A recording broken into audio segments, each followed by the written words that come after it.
प्रधानमंत्री जी की मौत नहीं होगी? क्या अमित शाह जी की मौत नहीं होगी? बिहार का आपके बाप के बपौती है जो आप नहीं घुसने दीजिएगा भैया। कौन है अर्नब गोस्वामी? 2 कौड़ी का लुच्चा लफंगा पत्रकार। नरेंद्र मोदी जी सेक्स रैकेट में शामिल थे। मोदी जी कहते हैं आप नीलहल बनिए, भरोसा है तो भाजपा है। अरे भाजपा है तो भरोसा खत्म। घाट फटा लगोट, मर गया भाजपा को देकर वोट। सोचा था बनियान के ऊपर नहीं शर्ट आएगी, क्या पता था बाद में पतलून उतर जाएगी। लोगों के पतलून उतर गए।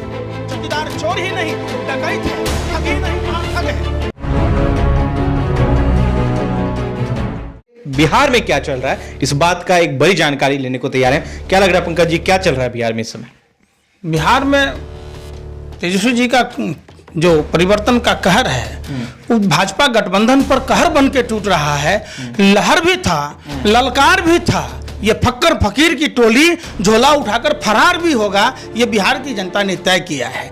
जो 15 सालों से भाजपा लोजपा जदयू की जो सरकारें राज्य में चल रही थी, जो निकम्मी निठल्ली सरकार, नमक हराम नमक हलाल सरकार, जालिम और दरिंदी सरकार बिहार के जनता को अनप्लान्ड लॉकडाउन में मोदी जी लिट्टी चोखा खाते हैं वहां से और बेवकूफ बनाने की कोशिश करते हैं। जब राहुल गांधी जी सवाल पूछ रहे होते हैं तो क्यों नहीं कोरोना पर संज्ञान लिया जाता है? आप एक बात बताइए, नरेंद्र मोदी जी अपने आप को आसाराम के चेले बनते हैं, झासाराम गुफा वाले बाबा बनते हैं, इतनी दाढ़ी बढ़ा लेते हैं। कौन सा जादू टोना सीख के आए नरेंद्र मोदी जी? आपने देखा, आप रामायण के दोहे पढ़ते हैं और रामायण में दिखाया गया है कि जब प्रभु श्री राम के भाई लक्ष्मण जी मूर्छित हुए तो उनको संजीवनी बूटी की जरूरत हुई। उनके लिए वैद्य बुलाया गया, लंका से सुसैन वैद्य को बुलाया गया। तो आप बिहार में अस्पतालों की बात करते, हॉस्पिटलों में दवाइयों की व्यवस्था करते, आप डॉक्टरों की बात करते, स्वास्थ्य सेवक सेविकाओं की बात करते। जहां वही बिहार है जहां भाजपा लोजपा जदयू के 39 सांसद होने के बावजूद हॉस्पिटल में एम्बुलेंस की कमी के कारण बच्चे की मौत हो जाती है।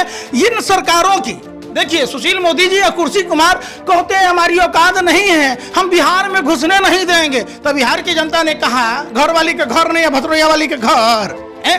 बिहार का आपके बाप की बपौती है जो आप नहीं घुसने दीजिएगा भैया। हमारा घर है, पीपल का पत्ता चंदन से कम नहीं, अपना गांव घर लंदन से कम नहीं। लोगों को आप आने देते, क्यों रोका गया? क्यों उत्तर प्रदेश की सरकार मजदूरों के ऊपर लाठी डंडों से मारपीट कर रही थी? क्यों नहीं अपने घरों में आने दिया गया? क्यों ट्रेनें रोकी गई? क्यों ट्रेनें बंद कर दी गई? क्यों बसें बंद कर दी गई? क्यों लॉकडाउन लगाया गया? वो भी तब तक जब तक 23 मार्च तक मध्य प्रदेश में 22 विधायकों की नीलामी, ट्रंप की गुलामी ने देश का भट्ठा बैठा दिया। आटा व्यापम घोटाला वाले आटा चोर कंस मामा की सरकार नहीं बनी, तब तक देश से कोरोना को छुपाया गया। जब WHO ने कहा था, 30 दिसंबर को ही कह दिया था कि कोरोना से संक्रमण फैलेगा, तो क्यों प्रधानमंत्री जी दिल्ली चुनाव में व्यस्त थे? क्यों प्रधानमंत्री जी ट्रंप की गुलामी में व्यस्त थे? क्यों प्रधानमंत्री जी शिवराज सिंह चौहान को मुख्यमंत्री बनाने के चक्कर में 22 विधायकों की नीलामी कर रहे थे, जिससे पूरा देश कोरोना की आग में झुलसा दिया इन्होंने? तो ये सवाल तमाम मुद्दों पर बिहार कभी नहीं भूल सकती। वो बात, वो दर्दनाक वाकया, आजादी के टाइम का वाकया बिहार की जनता ही नहीं पूरे देश के मजदूर सहने को विवश थे। वो बिहार का बेटा अपनी बीमार मां को पुणे से कंधे पर लाद कर अपने बीमार मां को पैदल बनारस होते हुए आया, जो प्रधानमंत्री का लोकसभा क्षेत्र है। कहां थे उस समय ये ढोंगी मुख्यमंत्री अपराधनाथ? अब आते हैं बिहार में वोट मांगने। आप लोगों को शर्म नहीं आती? चुल्लू भर पानी में डूब मरना चाहिए मुंह में कालिख पोत कर। दूसरी बात यह है कि बिहार चुनाव के तीसरे चरण में जिस तरीके से अर्नब गोस्वामी पर हमला किया गया महाराष्ट्र सरकार के द्वारा, एक जर्नलिस्ट को जेल में कैद करना, मुझे नहीं लगता है किसी भी एंगल से ये न्याय संगत व्यवहार है। पंकज जी कैसे देख रहे हैं? देखिए, हम पत्रकारों का सम्मान करते हैं, लेकिन अर्नब गोस्वामी, रजत शर्मा, दीपक चौरसिया जैसे, सुधीर चौधरी जैसे तिहारी की तीव्र भर्त्सना करते हैं, जिसने लोकतंत्र के चौथे स्तंभ कहा जाता है मीडिया के पत्रकार लोग। मीडिया स्तंभ है, चौथा स्तंभ है। तो क्या पत्रकार होने का मतलब यह है कि आप गैंगस्टर की भूमिका निभाइएगा, आप लूटपाट कीजिएगा, आप देश जलाइएगा, आप देश में नफरत का जहर घोलिएगा? आप एक बात बताइए, कौन है अर्नब गोस्वामी? 2 कौड़ी का लुच्चा लफंगा पत्रकार, बीपीएल का मालिक, भाजपा का राज्यसभा सदस्य, राजीव शेखर के साथ पार्टनरी में खोला रिपब्लिक भारत। अपने आप को पूरा भारत समझता है, तो हम लोग देश में नहीं रह रहे भैया। आप एक बात बताइए, अर्नब गोस्वामी का जो स्टूडियो बनाया, जो डिजाइनर अनवय नायक, उसने सुसाइड नोट में लिखा है। आप एक बात बताइए, सुशांत सिंह मामले में जब कोई सुसाइड नोट नहीं था तो रिया चक्रवर्ती पर कार्रवाई होती है, लेकिन जिसमें सुसाइड नोट में लिखा है अर्नब गोस्वामी का, तो ये भाजपा के नेता लगातार जो बिलों में छुपे रहते हैं, चाहे वो पुलवामा की घटना पर बिल में छुपे हों। सवाल उठता है, उस समय लोकतंत्र पर हमला नहीं है जब प्रधानमंत्री जी के गोद लिए हुए देश की बेटी महिला पत्रकार सुप्रिया पर कार्रवाई होती है। सिर्फ उसका गलती यह है कि प्रधानमंत्री जी के गृह क्षेत्र में जहां 5 गांव आदर्श बनाने की बात खुद प्रधानमंत्री जी ने कहा था कि सारे सांसद हर साल 5 गांव आदर्श बनाएगा, तो उस आदर्श गांव के बारे में बताया तो उस पर कार्रवाई हुई। पत्रकार कनौजिया को पेशाब पिलाया गया, तो क्या उस समय लोकतंत्र की हत्या नहीं थी? विनोद दुआ को जिस तरीके से कार्रवाई हुई, तो इन पत्रकारों के ऊपर जैसे घटनाएं हुई, तो क्या यह लोकतंत्र पर हमला नहीं था? अर्नब गोस्वामी समझिए, समझना होगा बात। हम उनकी पत्नी अनवय नायक की पत्नी अक्षता नायक और उनकी बेटी प्रज्ञा नायक जिस तरीके से बार बार सुसाइड नोट का हवाला देकर दिखाती है, तो आप ये समझिए कि अर्नब गोस्वामी कहता है हम तुम्हें औकात बता देंगे, हम पर कोई कार्रवाई नहीं हो सकती है। उस समय भाजपा की सरकार थी, भाजपा के नेता अपराधियों को बचाने में मशगूल है। बताइए, चाहे उत्तर प्रदेश में आप देख लीजिए, चाहे बहन मनीषा का कांड हो, या चिन्मयानंद की बात हो, या कुलदीप सेंगर की बात हो, ये पूरे अपराधियों को बचाने में भाजपा के नेता ऐसे बिल से बाहर निकल के आ रहे हैं कि मानो किसी ने गर्म पानी सांप के बिल में डाल दिया हो। आई लोग बिल बिल करके बाहर निकल रहे हैं, मानो कुत्ते की पूंछ पर लात रख दिया और ये काटने दौड़ते हैं। अरे भैया, आपको क्या न्याय नहीं मिलनी चाहिए? हम एक बात आपसे पूछना चाहते हैं पत्रकार महोदय, आप भी पत्रकारिता करते हैं, आप क्या चाहते हैं कि देश की बेटी को, देश के बहू को, देश के मां को क्या इंसाफ नहीं मिलना चाहिए? क्या इंसाफ सिर्फ भाजपा के नेता ही अपने लोगों को दिलाएंगे? क्या देश के गरीब लोगों को, मजलूम लोगों को क्या इंसाफ नहीं मिलना चाहिए? ये कैसे बात कर रहे जा रहे हैं आप लोग? तो दूसरा सवाल यह है कि जिस तरीके से दिल्ली में कपिल मिश्रा समर्थन रैली निकालते हैं अर्नब गोस्वामी के पक्ष में, और फिर बाद में उनको दिल्ली में अरेस्ट कर लिया जाता है, इसको कैसे देख रहे हैं?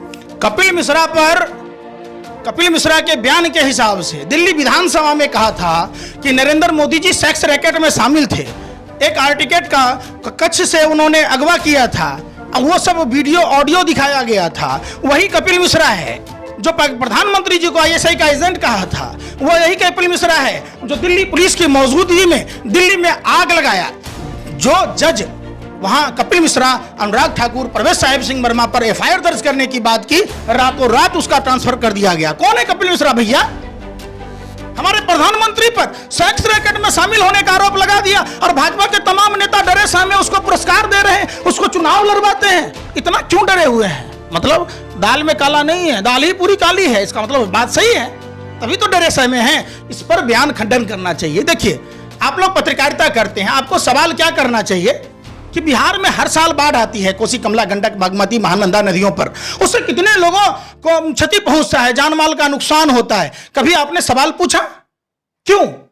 अस्पतालों में डॉक्टर नहीं है, उस पर सवाल क्यों नहीं पूछते? युवाओं को रोजगार नहीं है, उस पर सवाल क्यों नहीं पूछते? नोटबंदी में 9 लाख हजार करोड़ रुपए का घोटाला हुआ, उस पर क्यों नहीं पूछते? निजीकरण के नाम पर यह भाजपा सरकार देश को बेच रही है, देश के तमाम संपत्तियों को बेच रही है, जो पूर्ववर्ती सरकारों ने बनाया उसको कौड़ी के दाम में बेच रही है। आप उस पर सवाल क्यों नहीं पूछते? सर, एक बड़ा सवाल है, इस बिहार चुनाव में जिस तरीके से आपने घूम कर पूरे बिहार में महागठबंधन का आपने सपोर्ट किया, लेकिन अगर गलती से या किसी भी तरीके से महागठबंधन की सरकार नहीं बनती है तो आपका क्या होगा, ये बताइए। हमारा क्या होगा? हम देश के नागरिक नहीं हैं। वोट डालने का अधिकार बाबा साहब अम्बेडकर ने अपने संविधान के द्वारा देश के नागरिकों को दिया है। क्या हम बिहार के लोगों को मरता हुआ देखें और हम बिहार के बेटा होने के नाते चुप रहें? आप यही चाहते हैं? चाहे वो बाढ़ की विभीषिका के कारण मरता रहे। हमारे यहाँ के मजदूर बाहर के प्रदेशों में माँ बहन की गालियां सुनते हैं। अगर ये निकम्मी निठल्ली सरकार हमारे यहाँ डैम का निर्माण करा दे तो हमारे प्रदेश के लोगों को बाहर के प्रदेशों में गालियां नहीं सुननी पड़ेगी, हम आत्मनिर्भर हो जाएंगे। मोदी जी कहते हैं आत्मनिर्भर बनिए, भरोसा है तो भाजपा है। अरे भाजपा है तो भरोसा खत्म। बिहार की जनता ने एनडीए को हराने का काम किया है। बिहार की जनता ने देखा है, जो 15 साल से भाजपा लोजपा की ट्रिपल इंजन की सरकार थी, टूटी खाट फटा लंगोट, मर गया भाजपा को देकर वोट। सोचा था बनियान के ऊपर नई शर्ट आएगी, क्या पता था बाद में पतलून उतर जाएगी। लोगों के पतलून उतर गए। प्रधानमंत्री जी कहते हैं हम 18-18 घंटा काम करते हैं। भाइयों बहनों, हम 60 महीने सत्ता के सिंहासन पर आरूढ़ होने के लिए नहीं, जनता का चौकीदार बनने, प्रधान सेवक बनने के लिए आया हूं, चौकीदार बनने के लिए आया हूं। अरे प्रधानमंत्री जी, देश की जनता ने देखा है, चौकीदार चोर ही नहीं डकैत है, ठग ही नहीं महाठग है।